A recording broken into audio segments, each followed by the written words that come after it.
Assalamualaikum warahmatullahi wabarakatuh. Selamat pagi sahabat LTP dimanapun berada. Berjumpa kembali bersama saya Yofi Grota Putra dalam program Talkshow LTP, TV-nya Balitbang. Seperti biasa, program Talkshow LTP selalu hadir dengan topik dan tema yang menarik. Tentunya dengan narasumber yang inspiratif dan juga edukatif. Pada episode kali ini, kita akan berbincang-bincang tentang moderasi beragama dalam perspektif Densus 88. Untuk itu, telah hadir bersama kita dua orang narasumber yang luar biasa dari Densus 88, tepatnya dari anggota pencegahan Satgaswil Sumsel Densus 88. Ada Bapak Muhammad Al-Farezi, Sarjana Hukum, dan juga Bapak Nikolas Saputra, Sarjana Hukum. Langsung saja, mari kita sapa. Selamat pagi, Bapak-Bapak. Selamat pagi, Pak.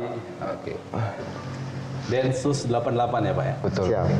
Ini dari anggota pencegahan Satgaswil Densus 88.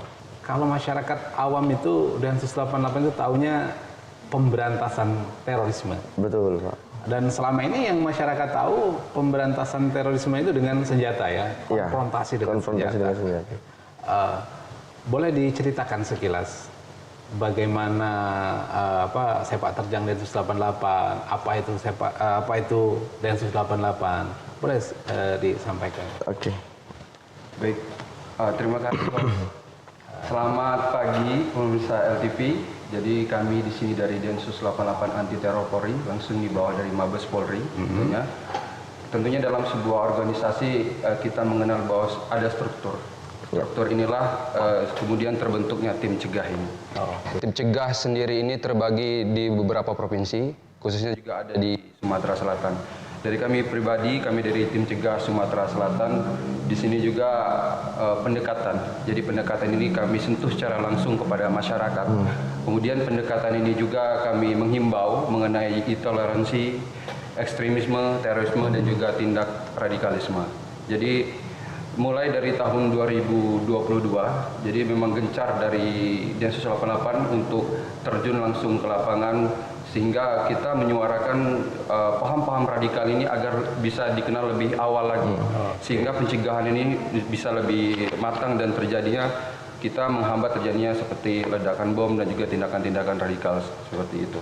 Kemudian tindakan dari kami, tim cegah ini sendiri yang sudah dilakukan di Sumatera Selatan ini melibatkan semua lini tentunya Pak, maupun lini dari yang kecil sampai yang instansi tinggi, itu juga kita libatkan dalam upaya pencegahan tindakan radikalisme ini, begitu. Oke, baik, Pak Nikolas ya. Iya, betul. Jadi Densus 88 itu ada bagian penindakan dan juga pencegahan ya. Oke, untuk episode kali ini kita akan berbincang tentang pencegahan ya, lebih ke arah pencegahan terjadinya terorisme. Oke, dalam hal pencegahan ini kaitannya dengan moderasi beragama, seperti yang kita tahu.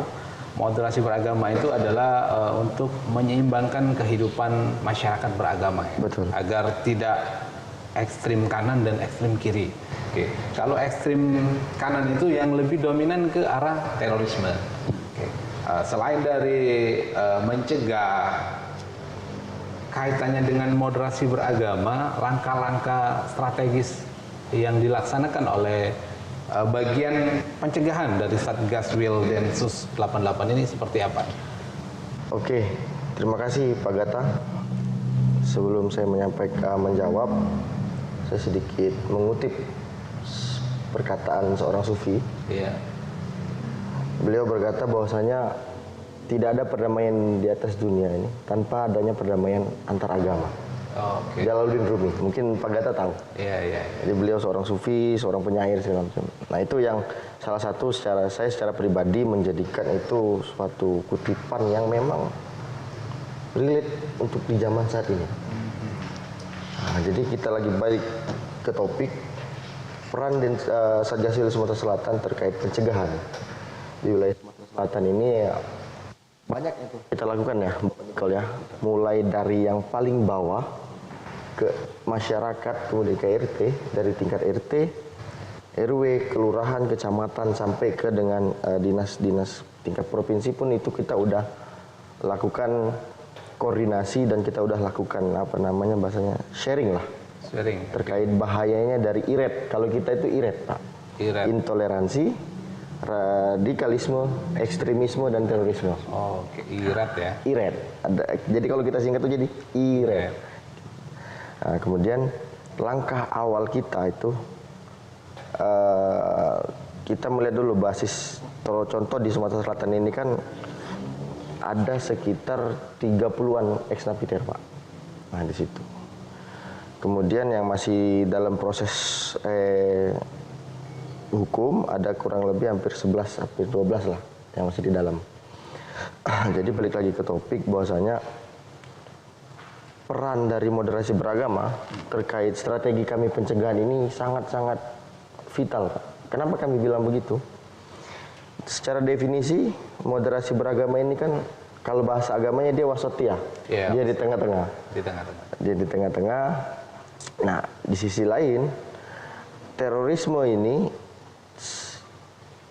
selalu diidentikan dengan agama. Padahal kita harus sepakat juga, Pak Gata, bahwasanya terorisme ini mereka ini tidak punya agama. Tidak punya agama. Pelaku teror itu dia nggak punya agama. Walaupun mengatasnamakan agama. Mengatasnamakan agama. Jadi semua masyarakat pendengar, masyarakat penonton LTV juga bahwasanya kita semua harus sepakat. Terorisme is not religion. Terorisme itu tidak punya agama. Agama lah yang dijadikan tunggangan oleh pelaku-pelaku ini. Agama dijadikan alat. Terus ada juga pertanyaan gini loh, Pak. Pak, kenapa di Indonesia ini selalu agama Islam yang diidentikan dengan terorisme?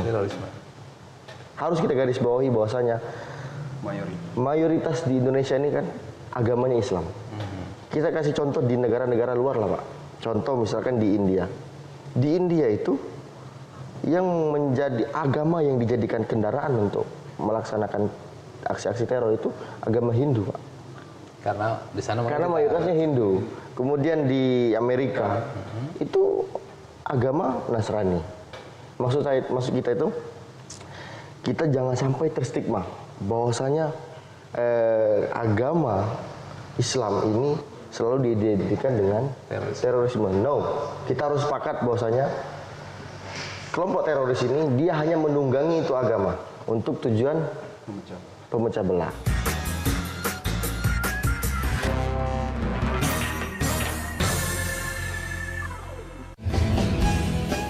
Tablik Akbar, nikmatnya Ramadan hadir di Tangerang.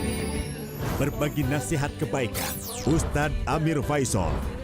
Dimeriahkan oleh Baginda, Syubhanul Muslimin, Gus Hafiz Hakim, Gus Asmi, Kaila. Tablik Akbar, nikmatnya Ramadan, Tangerang.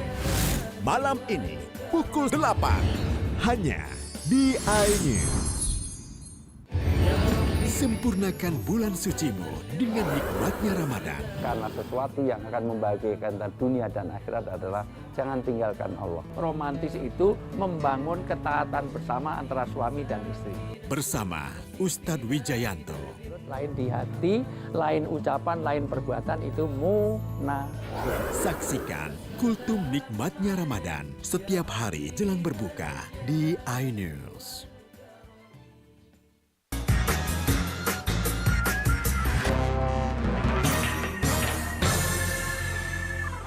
Oke, baik Pak Muhammad Al-Farizi. Untuk selanjutnya, bagaimana Densus 88 itu mengartikan ya bahwasanya ada indikasi-indikasi yang dianggap ini akan menjadi cikal bakal dari terorisme ya.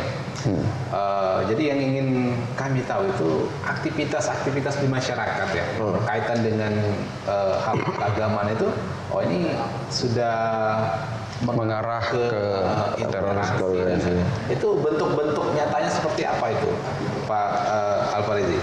Oke, Pak.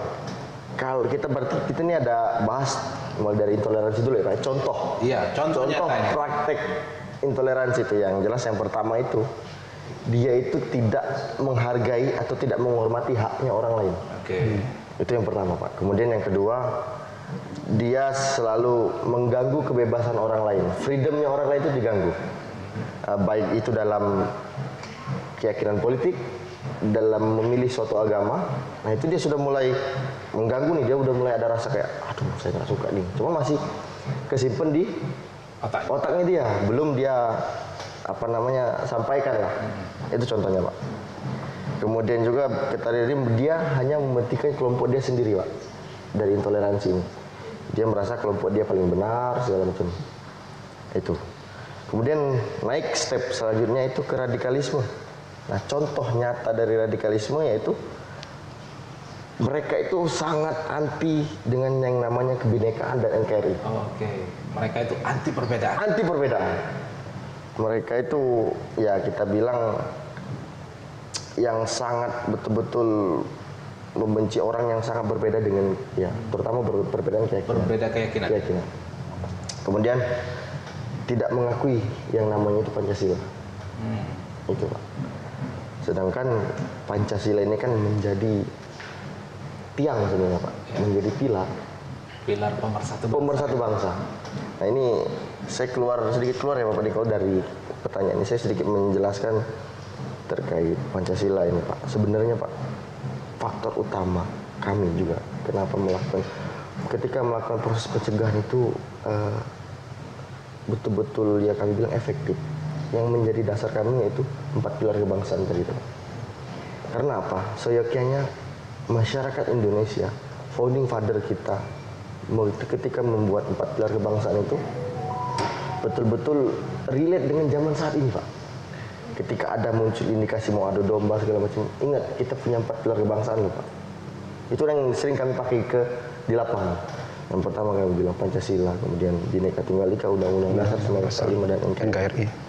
Nah, terkait 4 pilar kebangsaan ini, Pak, saya sedikit cerita ke Bapak. Waktu itu di tahun 2023, Densus ini diundang ke Eropa. Waktu itu ada beberapa negara itu, Pak, di perwakilan. Terkait pembahasannya ya terkait masalah terorisme, radikalisme. Jadi pada saat itu ditanya sama ada dari negara mana itu nanya, kenapa Indonesia sampai dengan detik ini itu aman, damai dan tidak ada yang namanya perpecah belahan antar masyarakat, antar penduduk.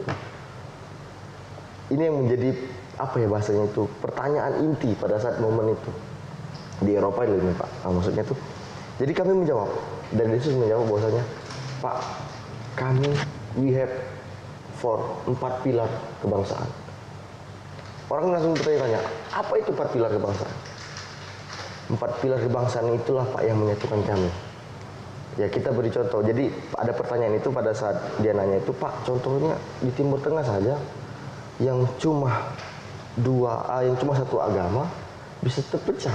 Sedangkan di Indonesia yang ada 5 agama itu masih adem ayem sampai sekarang loh, Pak Gata. Itu yang menjadi trending topik. Nah, jadi kami jawablah di situ bahwasanya 4 pilar inilah yang menyatukan kami. Kami punya Pancasila, kami punya Undang-Undang Dasar, kami punya Bhinneka Tunggal Ika, kami punya NKRI. Di situ ya kita dikasih aplaus di situ, Pak. Wah, Indonesia ternyata mempunyai konsep dasar pemersatu. Nah, jadi di situ, Pak. Lanjut lagi kita ke contoh terorismenya, Pak. Contoh sikap-sikap atau aktivitas yang sudah menunjukkan bahwasanya itu akan menjadi cikal bakal dari terorisme.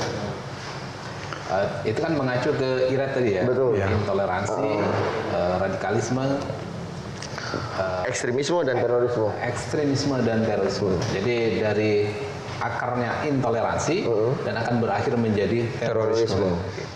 Baik, selanjutnya ke Pak Nicholas ya. Ya. Oke. Tadi seperti yang sudah disampaikan bahwasanya ada istilah terrorism is not religion. Jadi terorisme itu bukan dari agama ya.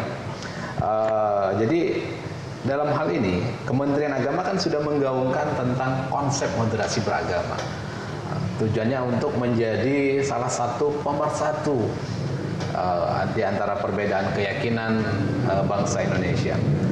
karena terorisme itu bukan agama, bukan dari agama. Kalau dari perspektif Densus 88 dalam tim pencegahan ini, sejauh mana peran moderasi beragama ini menurut dari tim Densus 88 dalam mencegah terorisme yang ada di Indonesia? Baik, mungkin kita sederhanakan kalimat moderasi itu sebagai kerukunan umat beragama. Ya, oke. Dalam hal ini juga tentunya tim pencegahan juga tidak fokus hanya ke dalam satu agama. Tentunya ada beberapa keyakinan dan juga seperti halnya kita untuk menjaga yang namanya toleransi yang kita kedepankan, itu kita gaungkan melalui dari juga pencegahan, melalui dengan penyuluhan juga, kemudian dengan kontra narasi dan juga radikal yang kita majukan. Dengan moderasi agama ini tentunya dapat menanggulangi terorisme ini tentunya, Pak. Dalam hal ini juga kita juga harus sepakat bahwa terorisme itu mereka hanya melabeli agama mayoritas sebagai bentuk perlawanan mereka agar terjadinya perpecahan. Nah, kita juga harus kuat dengan 4 fundamental kita tadi, Undang-Undang 45, Bhinneka Tunggal Ika, NKRI, dan juga Pancasila. Jadi kita harus benar-benar memedomi itu tersebut. Kemudian sikap kita menanggapi bagaimana terjadinya sebuah perbedaan antar masyarakat, kemudian bagaimana kita dapat menanggulangi dengan adanya sikap-sikap tersebut adalah dengan cara kita bisa menerima perbedaan tersebut.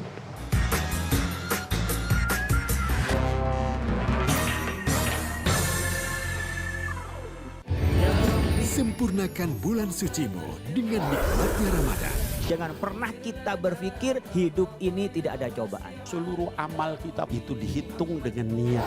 Berbagi hikmah dan nasihat Ramadan. Maka disitulah Allah akan merubah hidup kita di luar rumah tangga kita. Seperti bayi baru dilahirkan dari rahim ibunda. Rumah tangga itu bangunannya adalah ketakwaan. Cari hati spesial Ramadan, Sabtu dan Minggu, pukul 12:30 siang di iNews.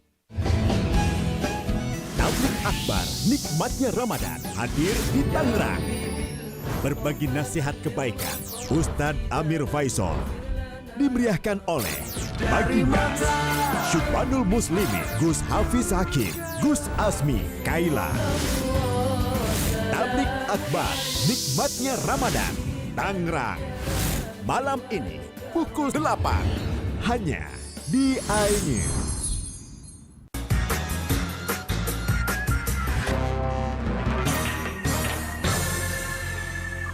Intoleran, radikalisme, radikal, ekstrim, mulai berlaku ekstrim, mulai saling salah menyalahkan, ya, bahwasanya yang saya sampaikan ini pasti benar, ya. Anda salah gitu. Jadi sebagai masyarakat umum dan sebagai warga Kemenang, apa yang harus kami lakukan? Apakah kami langsung kontak Densus 88 atau bagaimana caranya itu? Untuk meminimalisir ya kemungkinan yang tidak kita inginkan. Oke, tentunya untuk pelaporan ini itu bisa dengan Babin biasanya Pak, Babin ataupun dengan pada umumnya masyarakat yang memang kita indikasikan di suatu wilayah lah, warganya itu biasanya Pak RT-nya, nanti Pak RT-nya akan menyampaikan ke Babin gitu, sehingga Babin juga akan kontak ke kita langsung. Kemudian untuk proses orang ini kita bisa mengatakan dia ini radikal atau dia ini terorisme, tentu itu kita jangan judge by cover juga. Jadi jangan gegabah juga. Jadi jangan sampai kita masyarakat menghakimi juga. Jadi kita merasa benar juga. Kemudian itu nanti balik lagi ke kami, pekerjaannya kami, tugasnya kami di Densus 88, sejauh mana orang ini terpaparnya, sejauh mana orang ini sudah indikasinya sudah ke ekstrim, itu bakal ditindaki lebih dalam lagi. Untuk pelaporan sendiri, masyarakat bisa melaporkan di lini itu seperti RT RW, kemudian ke Babin Kaptipnas, juga di Babinsa juga bisa, itu akan dilaporkan nanti ke kami Densus 88. Oke, jadi dilaporkan ke aparat terdekat dulu ya. Aparat terdekat mulai dari RT ke Pak Lurah mungkin. Pak Lurah ya. Ke Babin Kaptipmas, dan mungkin kalau di wilayah kantor ya, instansi itu Iya. bisa lapor ke pimpinan, Ke pimpinan tentu. biar nanti bisa ditindaklanjuti untuk langkah-langkah selanjutnya ya. Iya. Oke. Karena di luar dari kegiatan kita sehari-hari tentunya ada kegiatan dinas, taruhlah kita katakanlah pekerjaan. Tentunya orang-orang dengan pemahaman radikal ini mereka tidak hanya menyebarkan di sekeliling rumah mereka saja. Kadang mereka juga menggerogoti di pekerjaan. Jadi dengan mereka mau ngobrol, karena intoleransi itu adalah sikap dari seseorang dengan face to face, dengan mereka ngobrol saja itu sudah bisa to brainwash. Jadi mereka sudah pemahaman itu penyebaran dari sana. Bisa juga dengan orang kerja. Kemudian apabila kita menemukan di lingkungan kerja itu bisa tadi kita laporkan dengan pimpinan kita terlebih dahulu. Nanti pimpinan akan dilaporkan ke pihak yang terkait. Begitu, Pak. Jadi jangan sampai kita sebagai masyarakat melakukan tindakan sendiri. Iya, jangan cuek juga dengan harus peduli. Jadi kita harus aktif memperhatikan lingkungan. Betul. Tapi jangan sampai bertindak berlebihan ya. Iya, Seperti betul itu ya, sekali. Pak ya. Baik, Bapak-bapak dari tim pencegahan ya. Apa ada pesan ini untuk masyarakat umum dan juga khususnya pada warga Kemenak, sahabat-sahabat LTP tentang pentingnya moderasi beragama dalam pencegahan terorisme? Kami silakan Pak Al-Farizi. Oke, baik Pak. Pesan-pesan kami yang jelas, pertama itu kami juga mengucapkan terima kasih Pak. Oke. Ini kesan kami yang pertama, ini kami mengucapkan terima kasih kepada Kementerian Agama, kemudian kepada stakeholder setempat, seluruh kedinasan di wilayah Sumatera Selatan kami mengucapkan terima kasih karena atas kerjasama dan sinergitas itulah yang membuat kita sampai dengan detik ini Pak, mulai dari tahun 2023 sampai 2024 kita tidak ada kejadian bom di Indonesia Pak, zero attack. Alhamdulillah sudah kurang lebih 2 tahun ini, ya pas 2 tahun ini kita tidak mengalami kejadian-kejadian teror bom, terutama bom. Itu kemudian pertama. Kemudian pesan untuk penyuluh agama, terutama di Kementerian Agama, agar terus berkolaborasi dengan stakeholder setempat.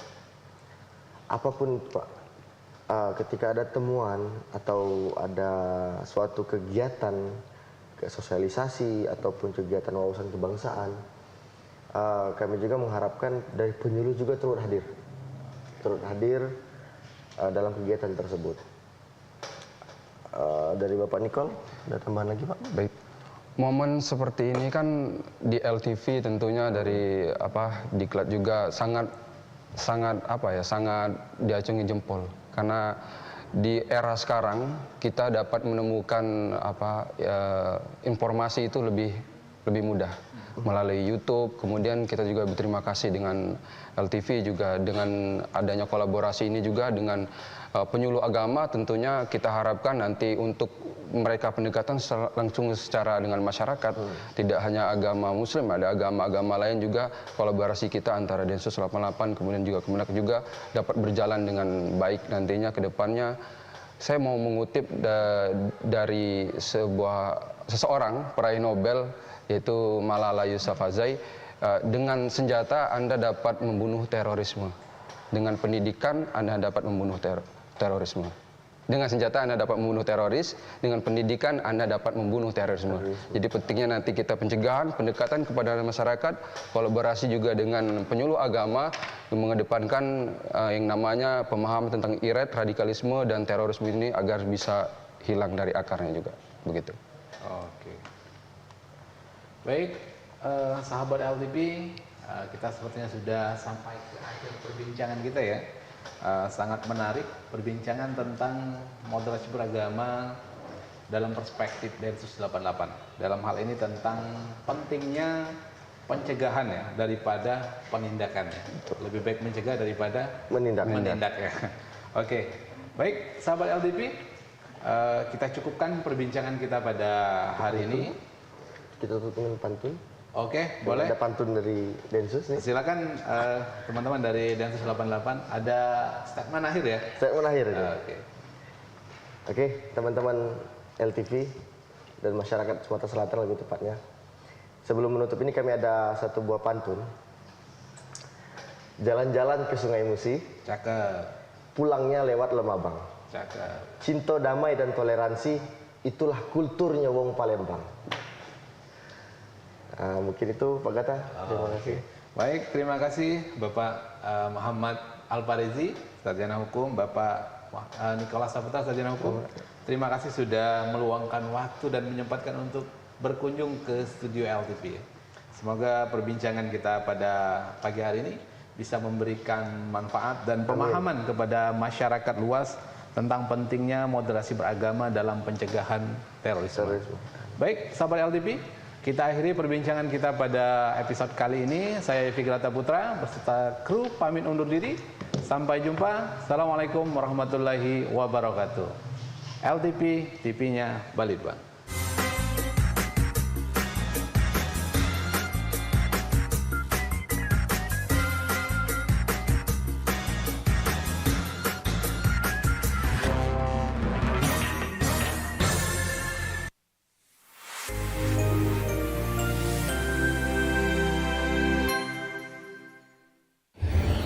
Sempurnakan bulan sucimu dengan nikmatnya Ramadan. Dan akhirat adalah jangan tinggalkan Allah. Bersama Ustadz Wijayanto, kultum nikmatnya Ramadan setiap hari jelang berbuka di iNews.